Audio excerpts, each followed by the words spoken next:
जय हिंद दोस्तों, वंदे मातरम। अक्सर ये बात कही जाती है कि आपको ऐसे लोगों को ज़रूर सुनना चाहिए जो अपने जीवन में कुछ अचीव कर चुके हैं या अपनी उम्र के उस पड़ाव पे पहुंच चुके हैं जब उनके बाल पूरे सफ़ेद हो चुके हैं। क्योंकि बाल सफ़ेद होने से हमारे यहाँ तात्पर्य ये निकाला जाता है कि भाई इन्होंने हर तरह का एक्सपीरियंस कर लिया है और इनके पास जो बातें हैं, जो नॉलेज है, वो काफ़ी सुलझी हुई नॉलेज है। हमारे देश में इस समय जिस प्रकार का माहौल है, मतलब एक कोई व्यक्ति अगर एक्सट्रीम राइट में है तो दूसरा व्यक्ति एक्सट्रीम लेफ्ट में ही होगा। आजकल बीच में कोई है नहीं और बीच के लोगों को आजकल कोई पसंद भी नहीं करता, मतलब जो कि न्यूट्रल ग्राउंड पे खड़े होते हैं और किसी एक के साथ भी नहीं होते हैं। नम्बी नारायण, इनके ऊपर अभी रॉकेटरी मूवी रिलीज हुई जिसकी कि काफ़ी मतलब चर्चाएं हो रही हैं, उसके बारे में काफ़ी अच्छा बोला जा रहा है। हालांकि साथ ही साथ ये भी बातें भी हो रही हैं कि भाई इस मूवी के साथ कितना गलत किया गया, इसको किस तरीके से सैबोटैज किए जाने की कोशिश करी गई। लेकिन इस मूवी के रिलीज होते ही एक देश का धड़ा था, लिबरल धड़ा भी हम उसको कह सकते हैं या ये भी कह सकते हैं कि देश के बुद्धिजीवी थे। उनमें से कुछ लोग थे जो कि लगातार इस बात को पॉइंट आउट कर रहे थे कि इस मूवी में कुछ ज़्यादा ही हिंदू धर्म को फॉलो करते हुए दिखाया गया है और जो वैज्ञानिक है उसको कुछ ज़्यादा ही हिंदू दिखाया गया है। मतलब ज़्यादा ही के ऊपर कुछ ज़्यादा ही फोकस किया जा रहा था। जाहिर सी बात है, अगर मैं एक हिंदू हूँ तो मैं हिंदू मान्यताओं को फॉलो करूँगा। भाई अब किसी क्रिश्चियन या मुस्लिम को तो फॉलो करूँगा नहीं। ठीक है, ऐसा ही दूसरे समुदायों के साथ भी होगा कि वो जिस भी समुदाय से होंगे वो समुदाय को फॉलो करेंगे।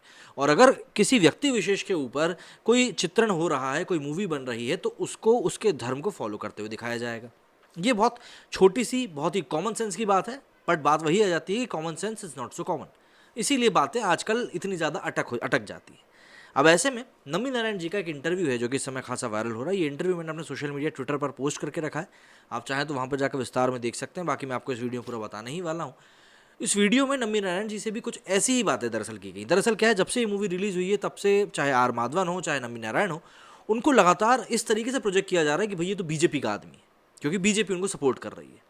हालांकि इस इंटरव्यू में उन्होंने बताया कि इस तरह से पिनराई विजयन जो कि केरला के सीएम है, उन्होंने भी उनको काफ़ी सपोर्ट किया है। तो उन्होंने सीधे तौर पर सवाल किया कि भाई अगर वो मुझे, विजयन साहब अगर मुझे सपोर्ट कर रहे हैं तो आप मुझे कम्युनिस्ट क्यों नहीं कह रहे हैं? क्यों आप एक नैरेटिव को फॉलो करने के पीछे, नरेंद्र मोदी को सबटाज करने के पीछे आप लगातार इस तरह की कोशिश कर रहे हैं कि आप मुझे बीजेपी का आदमी या फिर नरेंद्र मोदी का आदमी घोषित कर दें? जरा विस्तार में जानते हैं उन्होंने क्या कुछ बातें कही हैं इस इंटरव्यू में। रॉकेटरी द नंबी इफेक्ट, इस मूवी में इसरो वैज्ञानिक को हिंदू परंपराओं का पालन करते हुए दिखाए जाने पर लिबरल आलोचकों ने जो सवाल खड़े किए थे, उन पर अब खुद ही नम्बी नारायण जी ने जवाब दिया है। उन्होंने पूछा है कि क्या हिंदू होना एक पाप है? अगर वो हिंदू हैं और हिंदू धर्म का अनुसरण करते हैं तो वही तो उनकी बायोग्राफी में दिखाया जाएगा। डेक्कन वाहिनी को दिए गए अपने इंटरव्यू के दौरान उन्होंने फिल्म की आलोचना को गलत बताते हुए कहा कि मैं एक हिंदू हूँ, मुझे कोई शर्म नहीं है कि मैं हिंदू हूँ।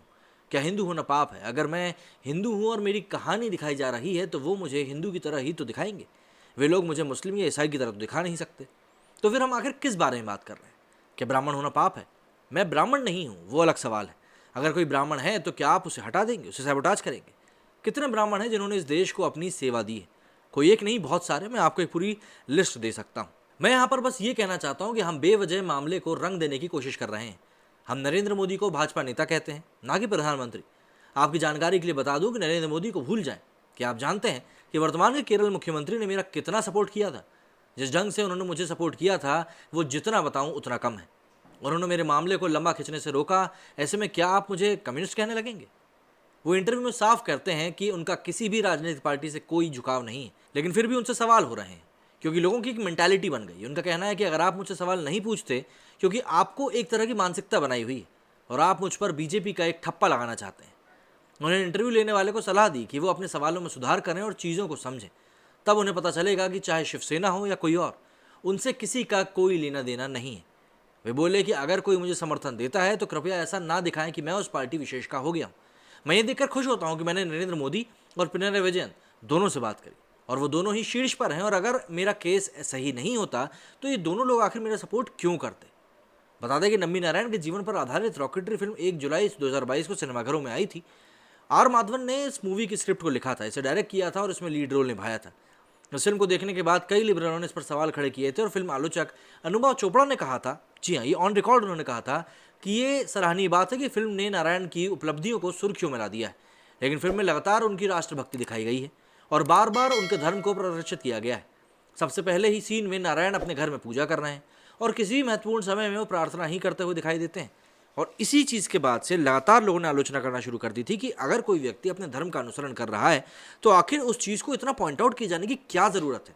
इस दुनिया में जितने भी धार्मिक लोग हैं, जितने भी अलग अलग धर्म से जुड़े हुए लोग हैं, वो किसी भी धर्म को फॉलो करते हो, वो सभी किसी ना किसी तरीके से अपने धर्म का अनुसरण करते हैं और साथ ही साथ जो भी धार्मिक चीज़ें होती हैं, गतिविधियाँ होती हैं, उसको भी करते हैं।